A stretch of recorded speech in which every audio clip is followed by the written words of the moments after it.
हाँ जी, हमारा टॉपिक चल रहा था 11th क्लास का पादप वृद्धि एवं परिवर्धन। और इस टॉपिक में कल की जो क्लास थी जिसमें हमने इसका बेसिक परिचय देखा था, मैं एक बार कल की क्लास वापस रिपीट कर दूं, फिर आज की क्लास शुरू करते हैं जिसमें हम ऑक्सिन हार्मोन के ऊपर चर्चा करेंगे।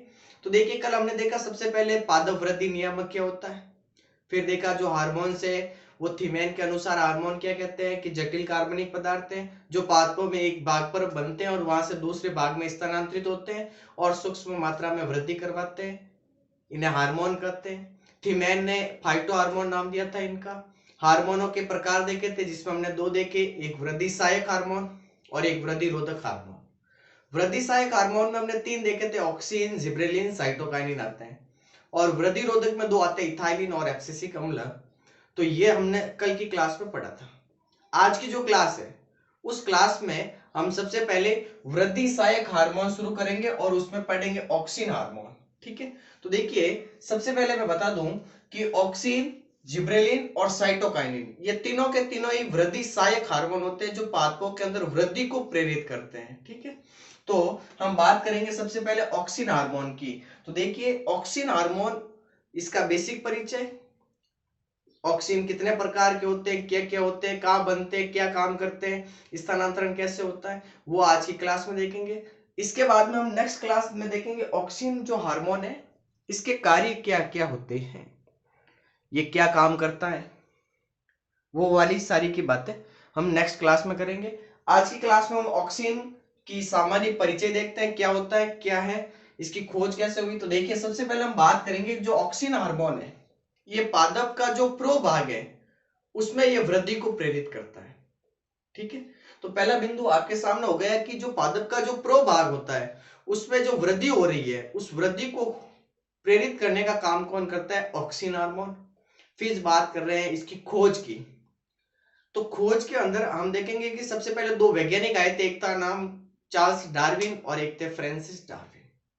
उन्होंने एक कैनरी घास के ऊपर प्रयोग किया था, क्या प्रयोग किया था वो आगे देखते हैं। तो देखिए सबसे पहला बिंदु हो जाएगा कि जो ऑक्सिन हार्मोन है ये पादप के प्रो भाग में, जो पादप का प्रो होता है उस प्रो भाग में वृद्धि को प्रेरित करता है। किसको प्रेरित करता है, वृद्धि, यानी वृद्धि का मतलब हो गया ग्रोथ, वृद्धि को प्रेरित करता है। ठीक है, अब देखिए इसके बाद हम बात कर रहे हैं इसकी खोज के बारे में। तो देखिए सबसे पहले मैं आपको बता दूं, दो वैज्ञानिक आए थे, एक का नाम था चार्ल्स डार्विन। एक एक पॉइंट को आप ध्यान से सुनिए, ज्यादा हार्ड नहीं है। एक का नाम था चार्ल्स डार्विन, ये एक वैज्ञानिक है। ठीक है, और इसके साथ में वैज्ञानिक थे फ्रांसिस डार्विन। दो वैज्ञानिक आपके सामने, चार्ल्स डार्विन और फ्रांसिस डार्विन। इन्होंने एक प्रयोग किया था, एक प्रयोग किया था और प्रयोग कैनरी घास के ऊपर किया था। देखिए एक बार एक एक पॉइंट को ध्यान से सुनिए। इन्होंने क्या चीज की थी, कैनरी घास, घास आती है, उस कैनरी घास के ऊपर इन्होंने प्रयोग किया था। ठीक है, क्या प्रयोग किया था तो ध्यान से सुनिए कि मान लीजिए इन्होंने, ये कैनरी घास थी, ठीक है, इस कैनरी घास के ऊपर इन्होंने एक प्रयोग किया था। क्या प्रयोग किया था वो देखिए, ये एक कैनरी घास है मान लीजिए, इन्होंने इसका ये जो प्रो भाग था इसको एक साइड से प्रकाश दिया, मान लीजिए ये प्रकाश इस साइड से इन्होंने दिया, ये प्रकाश दिया। तो इन्होंने देखा कि जो कैनरी घास का ये जो प्रांकुर चोल है, ये वाला भाग, प्रांकुर चोल, प्रांकुर चोल, तो इन्होंने देखा कि ये जो कैनरी घास है इसका ये जो प्रो भाग है इसको मैंने इस साइड से प्रकाश दिया तो ये प्रांकुर चोल है ना, ये प्रकाश की साइड में मुड़ गया, मतलब इस साइड में मुड़ गया। ठीक है, तब इन्होंने कहा कि यहाँ पर क्या हुआ, ये ऐसी घटना जो हो रही है इसको इन्होंने नाम दिया था प्रकाशानुवर्तन। क्या नाम दिया था, प्रकाशानुवर्तन। आपको समझ में आ रहा है कि पॉइंट, ध्यान से सुनते जाइए, ज्यादा हार्ड नहीं है, एक बार देख लो आपको क्लियर दिखाई दे रहा है कि नहीं दे रहा। सबसे पहले दो वैज्ञानिक आए थे, एक का नाम था चार्ल्स डार्विन, एक का नाम था फ्रांसिस डार्विन। इन्होंने कैनरी घास के ऊपर एक प्रयोग किया था। क्या प्रयोग किया था कि इन्होंने कैनरी घास का जो प्रांकुर चोल था उसके एक साइड से उसको प्रकाश दिया। ठीक है, तो इन्होंने देखा कि जो जिस साइड से आप प्रकाश दे रहे हो वो प्रांकुर चोल उस साइड की ओर मुड़ गया। तब जाकर इन्होंने एक शब्द दिया था जिसका नाम होता है प्रकाशानुवर्तन। प्रकाशानुवर्तन का मतलब होता है कि पादप के जिस भाग को आप प्रकाश दोगे तो वो भाग प्रकाश की ओर मुड़ जाता है। इस घटना को आप कहते हैं प्रकाशानुवर्तन। ठीक है, अब इन्होंने ये जो सारी चीज की थी, इस चीज को इन्होंने एक किताब के अंदर लिखा था। उस किताब का नाम था the power of plant movement.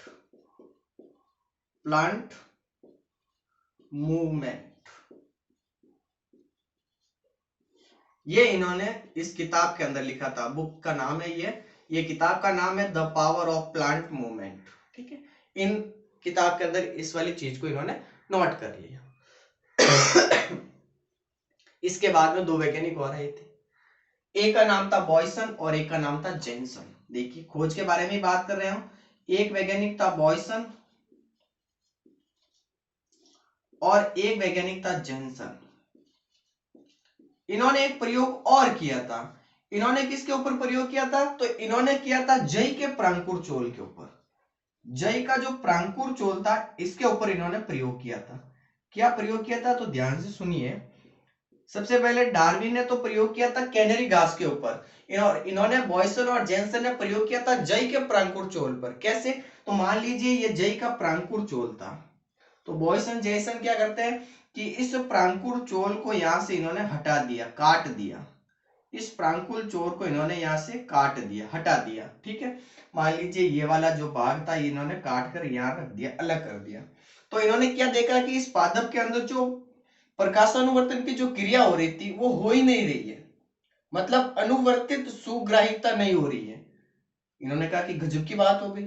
फिर वापस इन्होंने ये जो काटा हुआ भाग है इसको वापस लगाया और देखा कि वापस प्रकाशानुवर्तन की क्रिया हो रही है, मतलब इसके अंदर सुग्राहिकता वापस आ गई। यही बात इन्होंने बताई थी। किसने? बॉयसन और जेनसन ने। सबसे पहले इन्होंने क्या किया था? जय के प्रांकुर चोल के ऊपर प्रयोग किया था। प्रांकुर चोल को यहां से काट दिया तो क्या देखा कि जो अनुवर्तित जो सुग्राहिकता है, अनुवृत्ति जो सुग्राहिकता है ये नष्ट हो गई।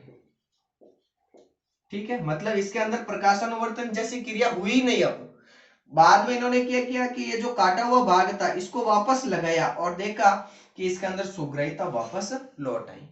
तब इन्होंने कहा कि ये जो प्रकाशानुवर्तन जो क्रिया है ये कोई एक भौतिक क्रिया नहीं है, फिजिकल क्रिया नहीं है। आप सोच रहे हो कि ये भौतिक क्रिया है, भौतिक क्रिया नहीं है। ये क्यों होती है? तो ये होती है पादप के जो शीर्ष भाग होता है वहां पर कुछ न कुछ रसायन होते हैं, इस रसायन की वजह से ये प्रकाशानुवर्तन की क्रिया होती है। ये सारी चीजें बॉयसन और जेसन ने अपने प्रयोग में बताई थी। ठीक है, तो यहां तक एक बार नोट कीजिए, फिर आगे शुरू करते हैं। समझ में आ रहा है आपको? इजी है, ज्यादा हार्ड नहीं है। अब आगे देखेंगे हम आगे और क्या होता है ऑक्सीजन के बारे में। यहाँ तक हो गया, तो एक बार थोड़ा सा रफ कर लो, फिर आगे शुरू करते हैं। अब देखिए, इसके बाद में खोज की बात कर रहे हैं हमने, अभी तक खोज के बारे में ही बात कर रहे हैं। इसके बाद में दो वैज्ञानिक और आए थे, एक आए थे कॉगन और एक आए थे स्मिथ। कॉगन और स्मिथ क्या करते हैं?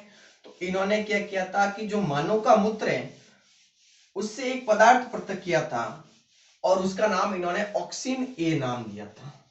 क्या नाम दिया था? ऑक्सीन ए। तो खोज के बारे में ही बातें चल रही हैं। तीसरे वैज्ञानिक आते हैं कॉगन और स्मिथ। एक वैज्ञानिक है कॉगन और एक वैज्ञानिक है स्मिथ। इन्होंने जो मानव का मूत्र था, जो मानव यूरिन है, मानव मूत्र, उस मूत्र से ऑक्सीन के जैसा ही एक पदार्थ अलग किया था और इसका नाम इन्होंने दिया था ऑक्सीन ए।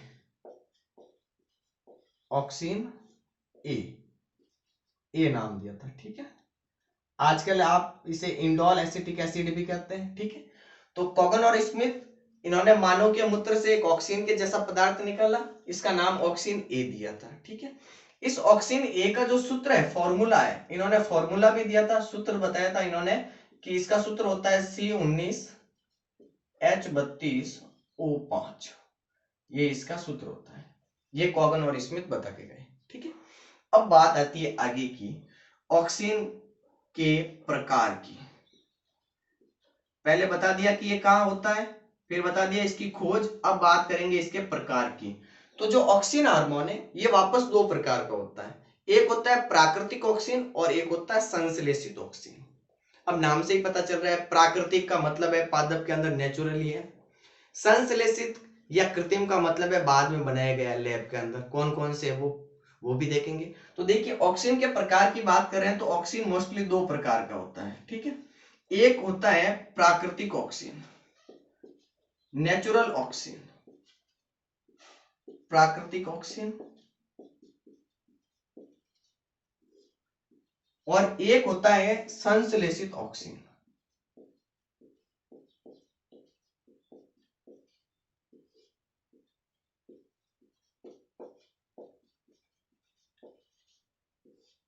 अब प्राकृतिक ऑक्सीजन क्या होते हैं और संश्लेषित ऑक्सीजन क्या होते हैं, एक एक देखते हैं। तो देखिए प्राकृतिक जो ऑक्सीजन है, प्राकृतिक ऑक्सीजन यही वाले कॉगन और स्मिथ वाले, तो ठीक है। सबसे पहले बात करेंगे कि जो प्राकृतिक ऑक्सीजन है ये पादप के कहाँ पाए जाते हैं, तो ये पाए जाते हैं पादप के शीर्ष विभज्योतकी क्षेत्र में। एक उत्तक होता है विभज्योतकी उत्तक, जहां से पादप में वृद्धि होती है वहां पर पाया जाता है। तो ये जो प्राकृतिक ऑक्सीजन है ये मोस्टली पादप के शीर्ष विभज्योतक में पाए जाते हैं, ठीक है। एपिकल डोमिनेंसी वाले क्षेत्र होते हैं ना, वहां पर पाए जाते हैं शीर्ष विभज्योतक में। फिर बात कर रहे हैं कि जो प्राकृतिक ऑक्सीजन है ये सबसे पहले इसके बारे में बताने वाले थे कॉगन और इसके सहयोगी, कॉगन और इसके जो सहयोगी थे इन्होंने बताया था। कहां से बताया था, तो मानव के जो मूत्र थे उस मूत्र से इसको निकाला था और इसका नाम दिया था इन्होंने हेटेरोऑक्सीन, हेटेरोऑक्सीन।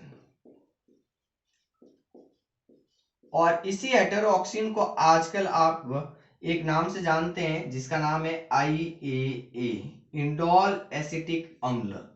मैं आपके सामने इसका पूरा नाम भी लिख लेता हूं, इंडोल एसिटिक अम्ल, इंडोल एसिटिक एसिड। ये एक प्राकृतिक ऑक्सीजन है IAA, जो मोस्टली सभी पादपों के अंदर पाया जाता है। इसकी चर्चा हम 12th क्लास के अंदर जो वापस टॉपिक आएगा तब वापस करेंगे। तो आपको ये याद रखना है कि जो IAA है इसका पूरा नाम इंडोल एसिटिक एसिड है, हेटेरोऑक्सीन, कॉगन और इसके सहयोगियों ने मानव के मूत्र से इसको अलग किया था, ठीक है। अब बात कर रहे हैं इसके अंदर और, तो जो प्राकृतिक ऑक्सीजन है ये मोस्टली पादप के शीर्ष विभज्योतक में तो बनता है, वहां पर पाया जाता है। लेकिन इस हार्मोन के संश्लेषण के लिए, सिंथेसिस के लिए आपको क्या चाहिए, तो इस हार्मोन के संश्लेषण के लिए आपको ट्रिप्टोफैन अमीनो अम्ल, ट्रिप्टोफैन अमीनो अम्ल की आवश्यकता होती है। इस हार्मोन के संश्लेषण के लिए आपको क्या चाहिए, ट्रिप्टोफैन अमीनो अम्ल। ये इंपॉर्टेंट है, याद रखना, ट्रिप्टोफैन अमीनो अम्ल इस हार्मोन के संश्लेषण के लिए आपको चाहिए। फिर बात कर रहे हैं कि जो प्राकृतिक ऑक्सीजन है ये मोस्टली इसके संश्लेषण के लिए या ऑक्सीजन के संश्लेषण के लिए आपको जिंक तत्व अनिवार्य चाहिए, जिंक तत्व अनिवार्य होना चाहिए। और अधिक प्रकाश में ऑक्सीजन नष्ट हो जाता है, अधिक प्रकाश में क्या होगा, ऑक्सीजन नष्ट हो जाता है, अधिक प्रकाश में ऑक्सीजन नष्ट हो जाता है। ये सारी बातें आपको प्राकृतिक ऑक्सीजन में याद रखनी है, ठीक है। तो देखिए एक बार आपके सामने कि ऑक्सीजन के प्रकार की बात कर रहे थे, ऑक्सीजन वापस दो प्रकार का होता है। एक होता है प्राकृतिक ऑक्सीजन, एक होता है संश्लेषित ऑक्सीजन। प्राकृतिक ऑक्सीजन की बात करें तो सबसे पहले ये प्राकृतिक ऑक्सीजन कहां बनता है, तो पादप के शीर्ष विभज्योतक क्षेत्र में बनता है। कॉगन और इसके सहयोगियों ने मानव के मूत्र से एक पदार्थ अलग किया था जिसका नाम हेटेरोऑक्सीजन रखा था। आजकल इसे IAA यानी इंडोल एसिटिक अम्ल कहते हैं। ये मोस्टली नेचुरली ऑक्सीजन है, नेचुरल ऑक्सीजन है जो मोस्टली सभी पादपों के अंदर मिल जाएगा आपको। फिर इस हार्मोन के संश्लेषण के लिए, मतलब जो ऑक्सीजन हार्मोन है इस हार्मोन के सिंथेसिस के लिए आपको क्या चाहिए, तो इसके संश्लेषण के लिए आपको ट्रिप्टोफैन अमीनो अम्ल चाहिए। और ऑक्सीजन के संश्लेषण के लिए आपको कौन सा तत्व अनिवार्य है, चाहिए, जिंक तत्व। मतलब ऑक्सीजन के निर्माण के लिए या इसके संश्लेषण के लिए आपको जिंक चाहिए। ज्यादा प्रकाश में ऑक्सीजन ऑटोमेटिक क्या हो जाएगा, नष्ट हो जाएगा। तो ये सारी बातें प्राकृतिक ऑक्सीजन की है। अब कुछ बातें हम संश्लेषित ऑक्सीजन की करेंगे। तो एक बार मैं थोड़ा सा इसको रफ कर दूं, फिर बात कर रहे हैं कृत्रिम ऑक्सीजन की, आर्टिफिशियल ऑक्सीजन। तो अब नाम से ही पता चल रहा है कृत्रिम ऑक्सीजन मतलब ये बाद में कहीं लैब में या कहीं बाद में बनाया गया है और नेचुरली ये पादपों के अंदर नहीं मिलता है। अब कौन से प्राकृतिक ऑक्सीजन थे ये तो मैंने बता दिया आपको, इंडोल एसिटिक एसिड है, नेचुरली मोस्टली सभी पादपों के अंदर मिल जाएगा आपको। दूसरा आता है संश्लेषित ऑक्सीजन, सिंथेसिस ऑक्सीजन। अब ये क्या होता है तो देखिए, संश्लेषित ऑक्सीजन में आपको मोस्टली दो एग्जांपल याद करने हैं। कौन कौन से दो एग्जांपल है, जैसे आपके सामने मैं लिख रहा हूं, पहले एक लिख रहा हूं मैं IBA, एक तो ये, और एक याद करना है NAA। अब इनके पूरा नाम क्या है तो देखिए IBA इसका पूरा नाम है इंडोल 3 ब्यूटारिक अम्ल, इंडोल 3 ब्यूटारिक अम्ल या इंडोल 3 ब्यूटारिक एसिड या ब्यूटेरिक एसिड, ये इसका पूरा नाम हो गया। NAA का पूरा नाम है नेफ्थेलिन एसिटिक एसिड, नेफ्थेलिन एसिटिक अम्ल। ठीक है, ये दो आपके सामने है संश्लेषित ऑक्सीजन के एग्जांपल, एक है IBA और एक है NAA। IBA का पूरा नाम पूछे तो इंडोल 3 ब्यूटेरिक अम्ल या इंडोल 3 ब्यूटारिक अम्ल। NAA का पूरा नाम पूछे तो नेफ्थेलिन एसिटिक एसिड या नेफ्थेलिन एसिटिक अम्ल हो गया। अब बात करें कि जो संश्लेषित ऑक्सीजन है इसके अंदर क्या होता है, तो जो संश्लेषित ऑक्सीजन होते हैं इनके अंदर अध्रुवीय स्थानांतरण होता है। अब आप कहेंगे ये क्या होता है अध्रुवीय स्थानांतरण, तो याद रखना अध्रुवीय स्थानांतरण का मतलब होता है कि जरूरी नहीं है कि पादप के हर भाग में इनको डाला जाए। समझ रहे हो मैं क्या कह रहा हूं, मतलब आप पादप के कहीं किसी भी भाग पर इनको छिड़क दो तो ये ऑटोमेटिक वहां से पूरे पादप के अंदर फैल जाएंगे। ये होता है अध्रुवीय स्थानांतरण का मतलब। समझ रहे हो मैं क्या कह रहा हूं, मतलब जो संश्लेषित ऑक्सीजन है ये पादप के कोई भी भाग हो, चाहे पत्ती हो, तना हो, जड़ हो, फूल हो, फल हो, वहां कहीं पर भी आप डाल दो तो ये ऑटोमेटिक उस पादप के अंदर सभी भागों के अंदर चला जाएगा। इसे ही कहते हैं अध्रुवीय स्थानांतरण। ठीक है, फिर बात आती है कि जो ये ऑक्सीजन हार्मोन है इसका संचरण कैसे होता है, मतलब ये पादप के अंदर कैसे एक कोशिका से दूसरी कोशिका में, दूसरी कोशिका से तीसरी कोशिका में चला जाता है। तो इसके अंदर होती है विसरण विधि। कौन सी विधि होती है, विसरण विधि द्वारा इसका संचरण होता है एक कोशिका से दूसरी कोशिका में। विसरण में आपने पढ़ा है कि अणु अपनी उच्च सांद्रता से निम्न सांद्रता की ओर गति करते हैं, इसे विसरण करते हैं। तो ये सारा का सारा मैटर होता है ऑक्सीजन हार्मोन के परिचय के ऊपर। इतनी सी बातें आपको ऑक्सीजन हार्मोन के अंदर याद रखनी है। फिर नेक्स्ट क्लास में हम पढ़ेंगे ऑक्सीजन के कार्य। तो देखिए आज जो हमने पढ़ा है एक बार मैं वापस इसको रिपीट कर लूं, फिर नेक्स्ट क्लास में हम ऑक्सीजन के कार्य के ऊपर चर्चा करेंगे। तो देखिए सबसे पहले हमने देखा कि हार्मोन्स को दो भागों में बांटा था, एक वृद्धि सहायक हार्मोन और एक वृद्धि रोधक हार्मोन। ठीक है वृद्धि सहायक में हमने बात की थी कि ऐसे हार्मोन होते हैं ये जो पादपों के अंदर वृद्धि को प्रेरित करते हैं। जैसे 3 हार्मोन देखे थे, ऑक्सिन, जिब्रेलिन और साइटोकाइनिन। और वृद्धि रोधक हार्मोन जो पादपों के अंदर वृद्धि का विरोध करते हैं, 2 देखे थे, एक होता है इथाइलिन और एक होता है एब्सिसिक अम्ल। अब बात करें सबसे पहले ऑक्सिन हार्मोन की। तो ऑक्सिन हार्मोन के बारे में बात करें तो सबसे पहले ये कहां होता है, तो ये जो पादप का जो शीर्ष वाला भाग होता है एपिकल वाला, वहां पर ये बनते हैं और वहां से पादप के अंदर क्या करवाते हैं, वृद्धि करवाते हैं। फिर हमने इसकी खोज के बारे में 3-4 बातें देखी कि सबसे पहले ऑक्सिन हार्मोन है, इसकी खोज के बारे में चार्ल्स डार्विन और फ्रांसिस डार्विन 2 वैज्ञानिक आए थे। इन्होंने कैनरी घास के ऊपर एक प्रयोग किया था। क्या प्रयोग किया था इन्होंने, कि इन्होंने कैनरी घास का जो प्रांकुल छोर था उसको एक साइड से प्रकाश दिया। तो उन्होंने देखा कि मैं जिस साइड से प्रकाश दे रहा हूं वो प्रांकुल छोर उस साइड की ओर मुड़ जा रहा है, यानी उसकी ओर गति करता है। तब उन्होंने एक शब्द दिया था प्रकाशानुवर्तन। और प्रकाशानुवर्तन का मतलब आप जानते ही हैं कि पादप के जिस भाग को आप प्रकाश दोगे वो भाग उस प्रकाश की ओर मुड़ जाएगा या प्रकाश की साइड में गति करेगा। इसके बाद में दो वैज्ञानिक और आए थे, बॉयसन और जैनसन। इन्होंने यही प्रयोग जय के प्रांकुर चोर में किया था। उन्होंने जय के प्रांकुर चोर पर प्रयोग में क्या देखा कि उन्होंने प्रांकुर चोर को काट दिया, तो उन्होंने देखा कि वो प्रकाशानुवर्तन की क्रिया कर ही नहीं रहा है। फिर वापस उस कटे हुए भाग को लगाया तो देखा कि प्रकाशानुवर्तन की क्रिया हो गई। तब उन्होंने कहा कि ये जो प्रकाशानुवर्तन की क्रिया जो हो रही है ये कोई भौतिक क्रिया नहीं है, फिजिकल रिएक्शन नहीं है, कोई फिजिकल चीज नहीं है, ये तो इस पादप के शीर्ष भाग जो इसका एपिकल वाला भाग है वहां पर कुछ रसायन है, कुछ केमिकल है, उसकी वजह से ये प्रकाशानुवर्तन हो रहा है। फिर बात आती है ऑक्सीजन की खोज वास्तव में किसने की और ऑक्सीजन नाम किसने दिया, तो ये भी आपको याद रखना है। ऑक्सीजन की खोज और ऑक्सीजन का जो नाम है ये दोनों ही कर देने वाले वैज्ञानिक थे F.W. वेंट। कौन थे? F.W. वेंट। ठीक है।